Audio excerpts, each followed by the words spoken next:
Hello, and welcome to Trapped by Opioids with Amanda Summers. I'm your host, Amanda Summers, here with HS 472 Health Communications. Today we'll be discussing opioids. We won't be talking about the chemical makeup of them, we're not in school right now, or chemistry class, but about the impact they have on you, me, and our loved ones. Then we'll dig deeper to discuss how we can take steps to avoid the deadly addiction. So, here we go. What has been your experience with opioids? Have you taken them yourself for medical reasons or recreationally?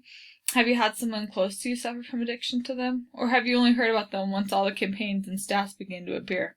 Either way, we've all heard about them by now and understand they are not good and that many teens and young adults are more prone to taking them for recreational use. But do we really understand their impact? Consider the story of John. John was a sophomore in high school and played for his JV football team. He was a really good student and even better football player. However, in the middle of his season, his sophomore year, he had a bad knee injury that required surgery. He quickly got the surgery from his doctor and prescribed him some opioids so he could avoid the pain while at school. However, he was not released yet to go back into his football season. So, in a hurry to heal so that he could play in some more games before the season ended, it was dedicated football players, he took more opioids than was prescribed. By the time the bottle was up, he was much more addicted than he thought. He couldn't act, couldn't think without sweating and stressing out, and he definitely recognized that he was withdrawing and didn't want to have those withdrawal feelings anymore.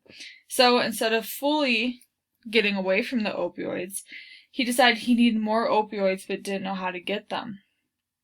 Well, luck came his way, or so he thought, when on his way home one night from football practice, he drove past the Baker's house and saw Old Man Baker scooting in the house after his recent hip surgery.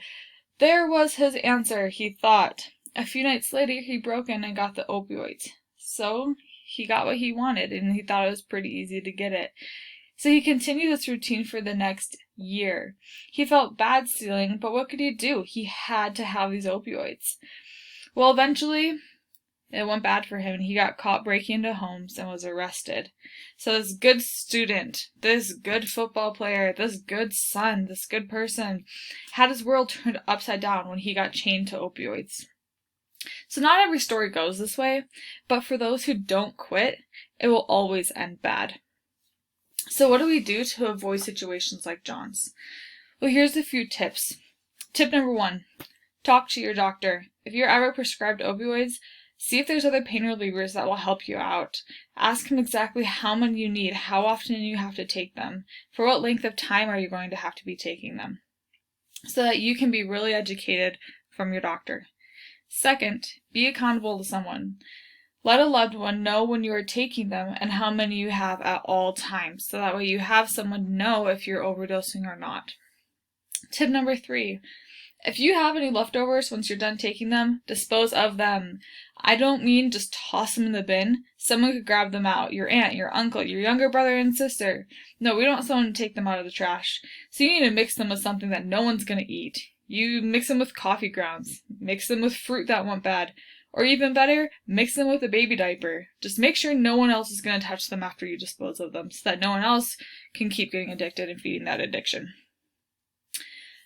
But above all, no one has to be trapped to opioids. And you don't have to, your loved ones don't have to, no one. So take action to free yourself and loved ones from these opioids. Visit opioid.org to release yourself from addiction, and also to learn more about how to avoid addiction. Because we can beat opioids together. Thank you.